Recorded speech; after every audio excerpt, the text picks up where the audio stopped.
रोज किया करते थे। जब हम 5 से 6 हजार टेस्ट रोज कर रहे थे तो 2 से 2.5 हजार केस रोज आते थे पॉजिटिव। हमने टेस्ट की संख्या बढ़ा के 18,000 कर दी। पिछले कुछ दिनों से 18 से 20 हजार टेस्ट रोज हो रहे हैं, तो 3 गुना हमने टेस्ट की संख्या बढ़ा के कर दी। तो जाहिर तौर पे जब टेस्ट इतने बड़े स्केल पे कर रहे हैं तो केसेस भी थोड़े से बढ़ रहे हैं। तो जैसे जब हम 5 से 6 हजार टेस्ट रोज कर रहे थे तो 2 से 2.5 हजार केस पॉजिटिव आते थे। अब जब 18,000 केस रोज कर रहे हैं तो अब 3 से 3.5 हजार केस इतने ही बढ़े। हमने टेस्ट 3 गुने कर दिए, लेकिन पॉजिटिव केस 2 से 3 हजार, पहले 2,000 आते थे, अब 3,000 आने लगे, 3,500 आने लगे। तो जाहिर तौर पे मान लीजिए कल हम 1 लाख, 2 लाख, 3 लाख टेस्ट करेंगे तो केसेस थोड़े से ज्यादा आएंगे। अच्छी बात यह है कि 74,000 टोटल केस अभी तक हुए, इनमें से 45,000 लोग ठीक हो चुके हैं। तो लोग बड़ी तेजी से जल्दी जल्दी ठीक हो रहे हैं। ज्यादा टेस्ट करने की वजह से ज्यादा संख्या बढ़ती हुई दिख रही है, लेकिन लोग ठीक बहुत तेजी से हो रहे हैं। 2400 के करीब टोटल लोगों की अभी तक मौत हुई है दिल्ली में। आज की डेट में 26,000 टोटल पेशेंट हैं। अभी कोरोना के 26,000 टोटल पेशेंट हैं। उन 26,000 में से केवल 6,000 हॉस्पिटल में हैं, बाकी सब अपने घर पे अपना इलाज करा रहे हैं। बाकी सारे पेशेंट माइल्ड, थोड़ा बुखार है, थोड़ी खांसी है, ऐसे ही हैं। 6,000 पेशेंट अस्पतालों के अंदर हैं। मैं पिछले कुछ दिन का डेटा देख रहा था। 19-20 तारीख के बाद से, आज 26 तारीख हो गई ना, पिछले 1 हफ्ते में टोटल बेड की संख्या, जो बेड पे पेशेंट सभी हैं, जो बेड्स ऑक्यूपाइड हैं, वो लगभग 6,000 के करीब रही है। मतलब कभी किसी दिन 6,000 है, किसी दिन 6100 बेड है, किसी दिन 6200 है, किसी दिन फिर 6100 आ जाती है, किसी दिन फिर 6150 हो जाती है। यानी कि हालांकि रोज 3-3.5 हजार मरीज नए आ रहे हैं, लेकिन इन नए मरीजों को हॉस्पिटल के बेड्स की ज्यादा जरूरत नहीं पड़ रही। इसका मतलब ये सीरियस मरीज नहीं है। दिल्ली में जितने लोगों को कोरोना हो रहा है वो माइल्ड कोरोना हो रहा है, हल्का कोरोना हो रहा है। कोरोना होता है वो ठीक हो जाते हैं, उनको अस्पताल जाने की कम लोगों को जरूरत पड़ रही है। और जितने लोगों को अस्पताल से छुट्टी मिल रही है, लगभग उतने ही लोगों को अस्पताल जाने की जरूरत पड़ रही है। तो बेड की रिक्वायरमेंट जो है अपने दिल्ली में, वो अब 6,000, पिछले 1 हफ्ते से लगभग 6,000 बेड्स की जरूरत है। और अभी हमारे पास दिल्ली में 13,500 बेड हमने तैयार कर रखे हैं। अस्पतालों में 13,500 बेड इस टाइम अपने तैयार हैं। उसमें से 7,500 बेड खाली हैं और केवल 6,000 बेड पे पेशेंट हैं। और ये 6,000 बेड पिछले 1 हफ्ते से लगातार कांस्टेंट आ रहा है। मुझे ऐसा लगता है कि आने वाले समय में अगर जरूरत पड़ी तो शायद हो सकता है आईसीयू के बेड की जरूरत पड़े। अब हमें लोगों की जान बचाने के लिए हो सकता है आईसीयू के बेड बढ़ाने पड़े। तो हम दोनों ही कर रहे हैं।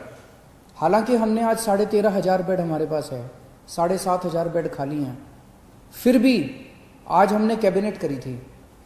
कैबिनेट में हमने बुराड़ी के अस्पताल में 450 बेड और बढ़ाने की परमिशन दे दी, उसका पैसा सैंक्शन कर दिया। दिल्ली के बैंक्वेट हॉल्स के अंदर, अभी आप लोगों ने अखबारों में पढ़ा होगा, मैं परसों गया था, LNJP हॉस्पिटल के सामने एक बैंक्वेट हॉल है, उस बैंक्वेट हॉल के अंदर 100 बेड का हमने इंतजाम किया है। ऐसे दिल्ली के जगह जगह बैंक्वेट हॉल्स के अंदर हम बैंक्वेट हॉल को अस्पताल के साथ जोड़ देंगे उस बैंकेट हॉल में हम बेड, दिल्ली के कई सारे बैंकेट हॉल्स में बेड्स का इंतजाम कर रहे हैं। तो हम हाथ पे हाथ धर के नहीं बैठे। जैसा मैंने कहा, पिछले एक हफ्ते में 6,000 बेड से ज़्यादा की जरूरत नहीं पड़ रही। आज हमारे पास 13,500 बेड है, फिर भी कल के लिए हम तैयारी कर रहे हैं, परसों के लिए तैयारी कर रहे हैं। अगर बाई चांस ज़्यादा जरूरत पड़ती है तो हम उसकी तैयारी कर रहे हैं। बीच में कुछ दिन ऐसे थे, जून के महीने के पहले हफ्ते में, जब थोड़ी सी पूरे दिल्ली के अंदर बेड की कमी हुई थी, मेरे पास भी खूब फ़ोन आते थे। रात रात भर मैं लोगों के फ़ोन अटेंड करता था, उनके लिए बेड का इंतज़ाम करता था, इस अस्पताल में उस अस्पताल में। अब स्थिति कंट्रोल में है। अब काफ़ी होटलों के अंदर हमने पिछले 10 दिन में लगभग 3,500 बेड्स का इंतजाम किया होटलों के अंदर। उनको हमने अस्पतालों से अटैच कर दिया। इस वजह से बेड्स इतने बढ़ गए हैं। और अब आने वाले टाइम में बैंकेट हॉल में बेड्स लेंगे, बुराड़ी अस्पताल तैयार हो जाएगा, और भी कई सारे स्टेप्स उठा रहे हैं। साथ में आईसीयू के अंदर बेड्स बढ़ा रहे हैं, जीटीबी हॉस्पिटल में, राजीव गांधी हॉस्पिटल में और एलएनजेपी में। इन तीनों के अंदर आईसीयू के बेड्स की बहुत बड़े स्तर के ऊपर हम मात्रा बढ़ाने जा रहे हैं, ताकि अगर सीरियस मरीजों को ज़रूरत पड़े तो उसकी हमारी तैयारी होनी चाहिए। मौत के अंदर कोरोना से लोग, अगर कोरोना, पहली बात तो भगवान करे कोरोना हो ही ना आपको, अगर कोरोना हो भी जाए तो आप सही सलामत ठीक हो जाएं। कोरोना की वजह से मौत नहीं होनी चाहिए। उसे रोकने के लिए, उसे कम करने के लिए हमने 2 बहुत महत्वपूर्ण कदम उठाए हैं। एक तो है प्लाज्मा थेरेपी।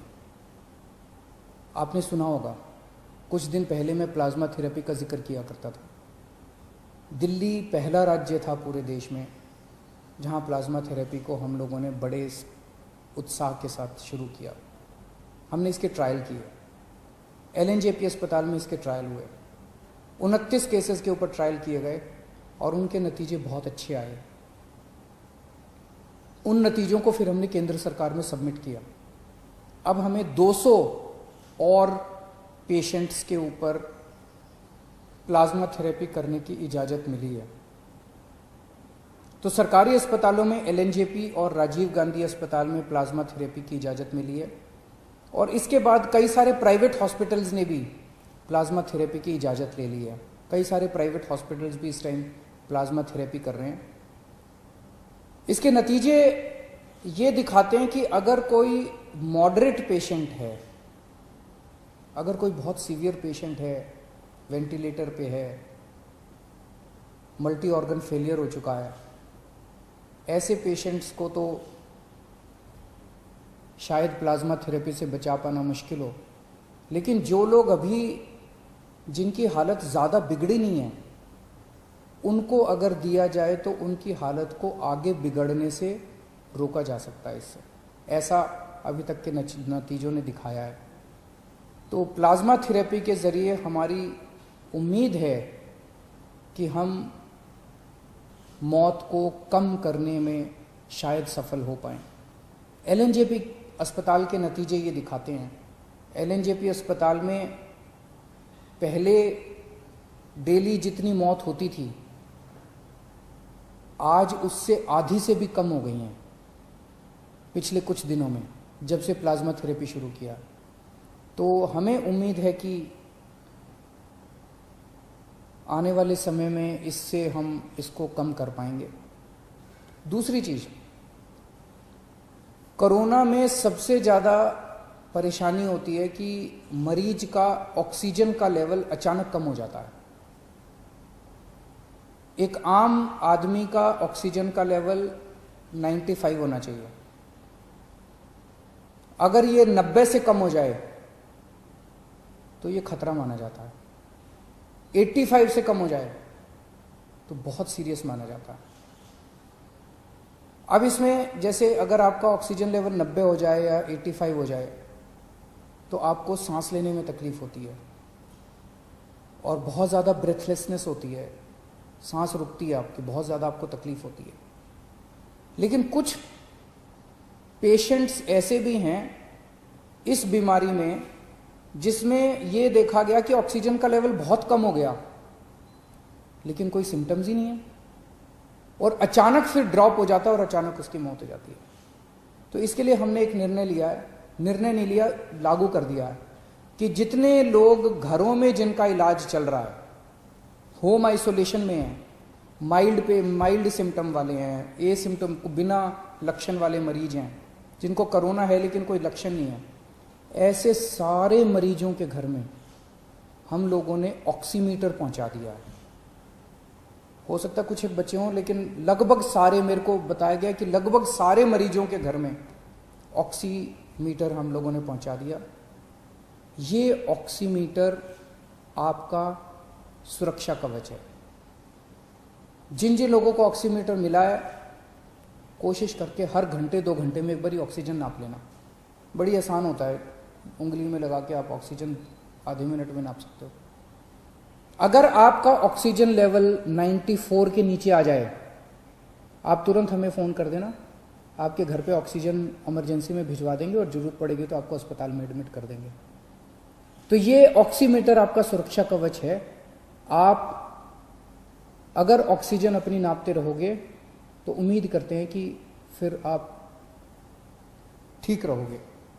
मैंने कल एक मरीज हैं जिनका घर में इलाज चल रहा है, कानन साहब, उनसे फ़ोन पे बात की थी मैंने। उनसे मैंने पूछा कि ऑक्सीमीटर मिल गया, वो उनको मिल गया, वो कह रहे हैं बहुत खुश हैं वो। मैं एक बार ही आपको वो वाली उनसे जो मेरी बातचीत हुई वो मैं सुनाना चाहता हूँ।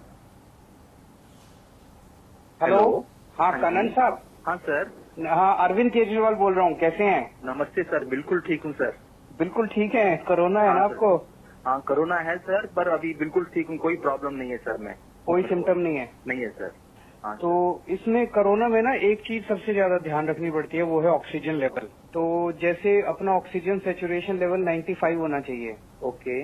लेकिन अगर ये 95 से नीचे आता है, 90 से नीचे चला जाता है तो थोड़ा प्रॉब्लम होती है, खतरनाक हो जाता है। ओके। 85 से और नीचे चला जाए तो और खतरनाक, बहुत ज्यादा खतरनाक हो जाता है। ओके। और इसमें कभी कभी पेशेंट्स को वैसे तो ऑक्सीजन लेवल नीचे जाता है तो ब्रेथलेसनेस होती है, सांस लेने में तकलीफ होती है। लेकिन ये बीमारी ऐसी है जिसमें कभी कभी पता ही नहीं चलता और कोई सिम्टम नहीं आते और ऑक्सीजन लेवल नीचे हो जाता है। Okay sir. इसीलिए आप सब लोगों को हमने ये ऑक्सीजन मीटर, पल्स मीटर भेजा है। मिल गया आपको? हाँ सर, मिल गया सर हमको। नाप रहे हैं ना आप अपना ऑक्सीजन? बिल्कुल। हर 2-2 घंटे में नाप लिया करो, इसमें अचानक कई बार गिर जाता है ऑक्सीजन। Okay sir. तो ओके सर। कितना है अभी आपका ऑक्सीजन लेवल? मेरा जो है 97 के ऊपर है बहुत सर, अच्छा। 97-60 ऐसा है सर। 97.6 है, बहुत अच्छा है। घर में कौन कौन है आपके? सर मम्मी है और वाइफ है, 2 बच्चे हैं सर। सबके आप अलग कमरे में रह रहे हो ना? हाँ जी हाँ जी हाँ तो जी। उनको तो नहीं होना चाहिए बिल्कुल। बिल्कुल सर, बिल्कुल। और खासकर मम्मी का ख्याल रखना, क्योंकि वो बुजुर्ग है ना, उनको हाँ। होने के चांसेस रहते हैं। ठीक है सर। और दिल्ली गवर्नमेंट से फोन आता है डेली आपको गाइड करने के लिए? रोज आता है सर मेरे को। रोज फोन आता है? अच्छा, वेरी गुड वेरी गुड। भगवान आपका भला करे, आप जल्दी ठीक हो, जल्दी स्वस्थ हो, ऐसी मैं कामना करता हूँ। हाँ sir, thank you sir, thank you. आपने मुझसे बात किया, मुझे बड़ा अच्छा लगा सर। थैंक यू कानन साहब। बाय। हेलो। हाँ तो आप लोगों ने बातचीत सुनी कानन साहब से। इस तरह के ढेरों मरीज हैं, जो हज़ारों मरीज हैं जो अभी तक घर में ठीक हो चुके हैं और जिनका अभी घर में इलाज चल रहा है, उनकी भी सेफ्टी के लिए हम कदम उठा रहे हैं और जो अस्पताल में आ रहे हैं उनकी भी इलाज के लिए कदम उठा रहे हैं। तो जो लोग बीमार हैं, भगवान से प्रार्थना करता हूँ जल्दी स्वस्थ हों, और जो लोग बीमार नहीं हैं, भगवान से प्रार्थना करता हूँ कि उनको कोरोना बिल्कुल ना हो। शुक्रिया।